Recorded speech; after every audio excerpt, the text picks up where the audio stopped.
بناوی خدای گەورە و میهرەبان ئامادە بوونی بەڕێز زۆر بەخێر بێن. خوشحاڵم جارێکی تر بە یەک دەگەینەوە. خوشحاڵین کە ئەمڕۆ لە ئیدارەی سەربەخۆی سۆرانین بۆ دانانی بەردی بناغەی چەند پرۆژەی گرنگ.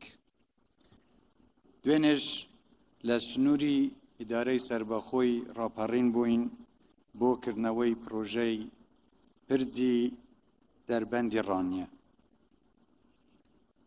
ئێمە هەوڵ و کۆششمانەوە بووە کە وێڕای بارودۆخی سەختی ئابووری و دارایی پرۆژەکانمان بۆ خزمەتی هاوڵاتیانمان لە سەرجەم دەڤەرەکانی هەرێمی کوردستان بەردەوام بن.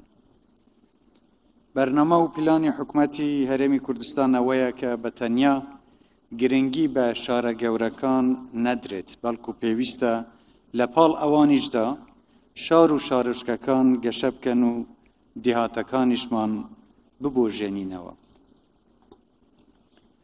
دەڤەری سۆران لە زۆر ڕواوە یەکێکە لە ناوچە استراتیجیەکانی هەرێمی کوردستان و خاوەنی تایبەتمەندی خۆیەتی، چونکە جیا لەوەی هاوسنوورە لەگەڵ هەردوو وڵاتی ئێران و تورکیا لە ڕووی کشتوکاڵی و ئاڵوگۆڕی بازرگانی و گەشت و گوزاریشەوە پێگەیەکی گرنگی هەیە و دەکرێت ڕۆڵێکی دیار لە پرۆسەی گەشەپێدانی ئابووریدا بگێڕێت. لە بواری گەشتیاریدا زەمینەیەکی زۆر لەباری هەیە و سەرقاڵی داڕشتنی دوا قۆناغەکانی پلانی هەندێک پرۆژەی گەشتیارین کە ئەم ناوچەیە بە جۆرێک پێش دەخات کە هاوشانی ناوچە گەشتیاریە گرنگەکانی جیهان بێت و بە هەزاران دەرفەتی کار دەرەخسێنێت. سنووری ئیدارەی سەربەخۆی سۆران کە لە دەڤەرەکانی سۆران و بارزان و باڵەکایەتی و برادۆست پێک دێت، خاوەنی پێکاتەیەکی دانیشتوانی هەمەڕەنگ و هەمەجۆرە کە ئەمە نیشانەی دەوڵەمەندی ئەم ناوچەیە کە لە شۆڕش و ڕاپەڕینەکانی گەلی کوردستاندا قوربانیەکی زۆری داوە و ساڵانێکی زۆر مەڵبەندی شۆڕشەکانی کوردستان بووە. هەروەها جێی خوشحاڵیشە کە چەندین ساڵە پێکهاتە ئاینیە جیاوازەکانی ئەم ناوچەیە موسڵمان و کریستیانەکان زۆر بە تەبایی و ئاشتیانە بەیەکەوە دەژین.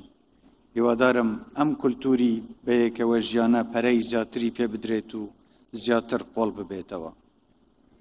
لە دوای ڕاگەیاندنی ئیدارەی سەربەخۆی سۆران چەندین پرۆژە لەم سنوورە ئەنجام دراون.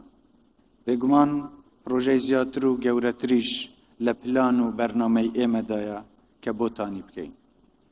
بەداخەوە ئەو کێشە و قەیرانانەی بۆ ئێمە دروست کران لە ماوەی ڕابردوودا نەیانهێشت وەکو پێویست خزمەتی خەڵکی کوردستان بکەین، بەڵام ئێمە گەشتبینین کە بە خۆڕاگری و پشتیوانی خەڵکی نیشتیمان پەروەری کوردستان هەموو قەیران و کێشەکان تێدەپەڕێنین و ئەم دەڤەرەش زیاتر گەشە دەکات و دەبوژێتەوە. لە ماوەی ئەم 2 ساڵەدا لە ڕووی ئیداری و خزمەتگوزاری و گەشە سەندندا هەست بە گۆڕانکاری زۆری ئیدارەی سەربەخۆی سۆران دەکرێت. ئەمەش کاریگەری شۆڕکردنەوەی دەستەڵاتە ئیداریەکانە بە دەردەخات کە واوەتەخوازین بە هاوکاری ئیدارە و هاوڵاتیان لەم دەڤەرەدا دۆخی خزمەتگوزاریەکان و ڕێخستنەوەی ناوشارەکان باشتر بکرێت و لە هەمووشی گرنگتر وەک هەمیشە ئەو پەیامە دووبارە دەکەمەوە کە بە هەمومان پێکەوە ژینگە و سروشتی جوانی کوردستان بپارێزین. بە تایبەتی ئەم دەڤەرە دەڤەرێکی زۆر دڵڕفێنە، سروشتێکی زۆر جوانی هەیە. من دڵنیام و هەموو هەوڵێکیشمان دەدەین بۆ ئەوەی ئەم ناوچەیە ببێت بە ناوچەیەکی گەشتیاری کە لە هەموو جیهاندا ڕووی تێبکەن. ئێوە هەر شاد و سەرکەوتوو بن، کوردستانیشمان هەر ئاوەدان بێت.